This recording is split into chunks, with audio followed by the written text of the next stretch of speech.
Padre, del Hijo y de ti, Espíritu Santo, que esta palabra sea una palabra no solo de exhortación, sino de edificación, de consolación, de esperanza para tu pueblo, Señor. Yo te pido que tú hables en esta mañana. Abrimos las puertas de nuestro corazón, de nuestro entendimiento. Quitamos todo obstáculo, Padre, porque tu pueblo estamos ansiosos por saber, por conocerte, por tomar la dirección sabia en este año 2015, no solo por satisfacer la dirección de nuestras vidas, sino por agradar en nuestro caminar, en nuestro hablar, en nuestro mover, en nuestras acciones, en nuestros planes. Tu agradable propósito, Señor, tu voluntad y los planes que tú tienes para tu pueblo. En el nombre poderoso de Cristo Jesús. Amén. Isaías capítulo 56.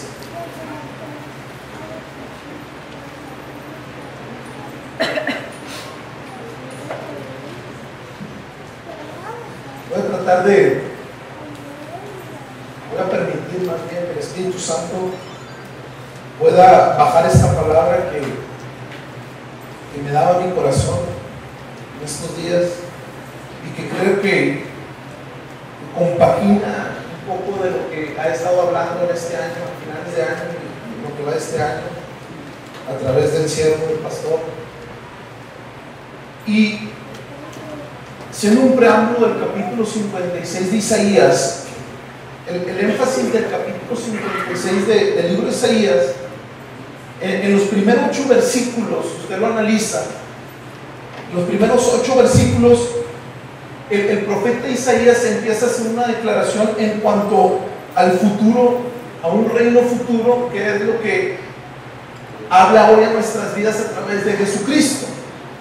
Y en los versículos del 9 al versículo 12, el profeta Isaías deja entrever la condición que estaba viviendo el pueblo de Dios en aquellas épocas. El reino que estaba gobernando era a través del rey Ezequías, quien estaba en el trono, pero había una condición que ante los ojos de Dios no era la condición idónea para que su pueblo le adorara, para que su pueblo estuviera alineado en corazón, en espíritu, en alabanza, en holocausto, en ofrenda a Dios.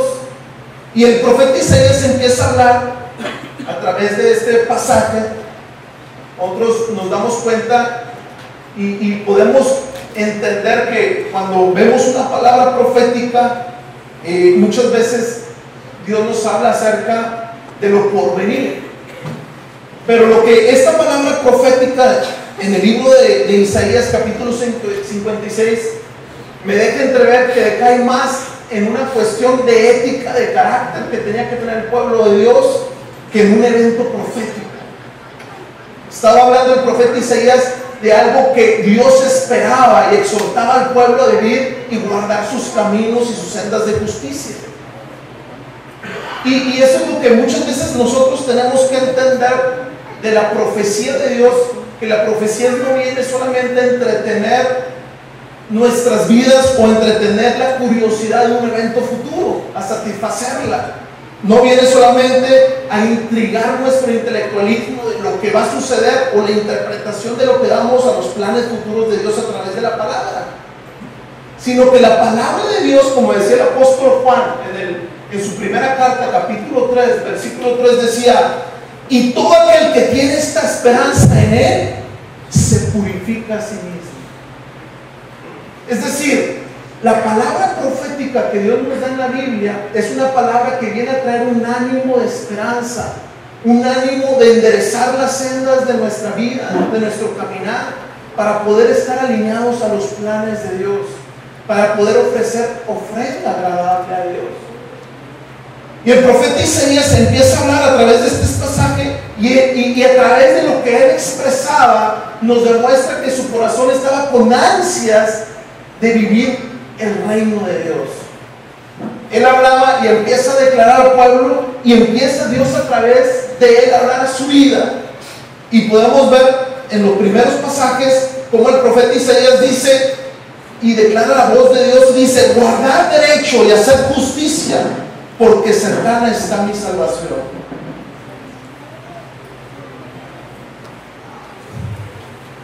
Y empieza a hacer una serie de declaraciones, y en el versículo 7, que es donde me voy a enfocar, hace una declaración muy importante de Dios a su pueblo, que sin duda es una de las palabras enfáticas que Dios está hablando hoy en nuestras vidas.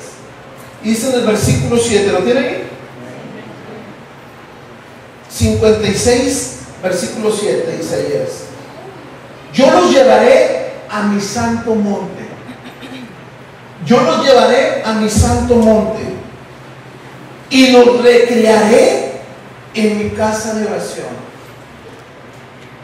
Sus holocaustos y sus sacrificios, pueblo, serán aceptos sobre mi altar, porque mi casa será llamada casa de oración para todos los pueblos. Repito, yo los llevaré a mi santo monte y los recrearé en mi casa de oración.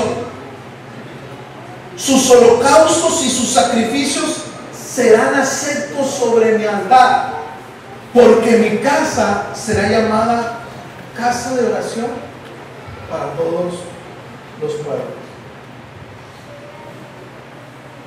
Este pasaje viene a conectar con la palabra que Dios nos ha estado dando en estas últimas semanas, últimos meses, al iniciar en este año, acerca de la importancia de estar en el monte santo, en el monte de Dios.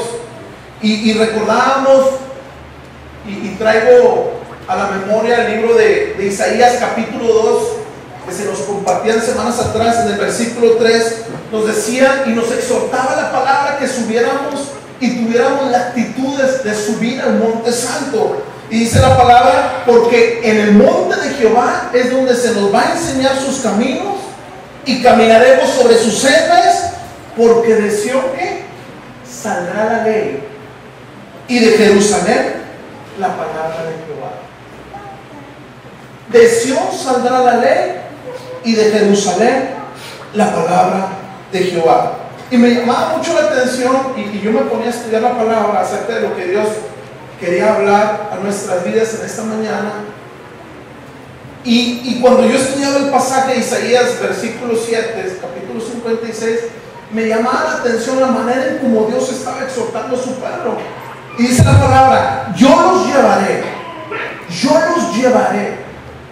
Hay un momento donde nosotros empezamos a subir porque deseamos una comunión con el Padre, con Jesucristo, pero llega un momento donde, aunque estamos subiendo, tiene que Dios entrar en el camino de la búsqueda de nuestra comunión, y Dios dice: yo necesito subirte, yo te llevaré a mi monte santo. Y dice el pasaje: y lo recrearé en mi casa de oración. Cuando asociamos esta palabra de recrear, ¿qué le viene a la memoria? Recreo. ¿Y qué te viene a la memoria con la palabra recreo? Descanso. ¿Y qué te viene a la palabra con recreo y descanso? Primaria. ¿Cuántos están conmigo? ¿Por qué? Porque es cultural que en nuestro desarrollo educacional, en la primaria, en este estado al menos, no sé si en algunos otros que ustedes conozcan, le llamábamos al tiempo de descanso, al tiempo intermedio de clases, que era media hora o una hora, no sé cuánto les daba a algunos de ustedes. Yo a veces me tomaba 1 hora y 10 minutos, llegaba tarde a la fila, pero se le llamaba recreo, descanso. Y cuando nosotros asociamos recreo y descanso, lo asociamos con diversión, sobre todo cuando estamos pequeños. Lo asociamos con divertirnos, lo asociamos con jugar, con alegría, con deleite, con todo aquello que involucra el salirme del tiempo de enseñanza para divertirme y hacer lo que yo deseaba. ¿Cuántos están conmigo? Y eso es lo que hemos aprendido acerca de la palabra recreo, descanso. Pero cuando venimos, Lunch también, tomar el lunch. ¿Cuántos les daban, se llevaban lunch a su escuela? Les daban en su casa. Poquitos. A mí no me daban lunch. Yo lo buscaba ahí entre los compañeros. Y me llama la atención porque nosotros, nuestra mente lo asocia a descanso, lo asocia a recreo. Y efectivamente hay un tiempo de recreo, hay un tiempo que debiera ser un tiempo de diversión. Cuando la palabra nos está diciendo, ven, sube a mi santo monte y yo te recrearé en mi casa de oración. Realmente lo que nosotros deberíamos asociar es diversión. Deberíamos asociar alegría. No deberíamos asociarlo como un esfuerzo, porque cuando también escuchamos la palabra monte, involucramos sacrificio.